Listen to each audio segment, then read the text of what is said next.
poi se n'è andato e non ritorna più. Il treno delle 7:30 senza lui è un cuore di metallo senza l'anima. Nel freddo del mattino grigio di città, a scuola il banco è vuoto, un marco è dentro me. È dolce il suo respiro fra i pensieri miei.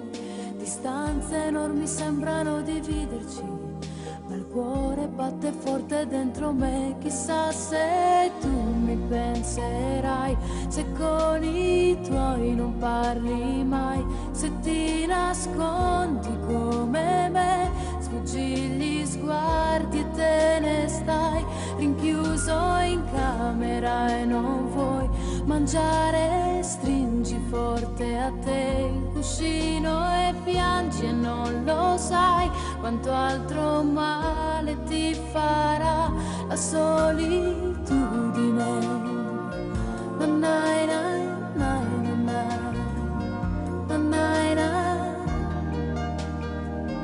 nanai, nanai. Marco nel mio diario una fotografia, agli occhi di bambino un poco timido. La stringo forte al cuore e sento che ci sei. Fra i compiti di inglese e matematica, tuo padre e i suoi consigli, che monotonia. Lui con il suo lavoro ti ha portato via. Di certo il tuo parere non l'ha chiesto mai. Ha detto un giorno tu mi capirai. Chissà se tu mi penserai, se con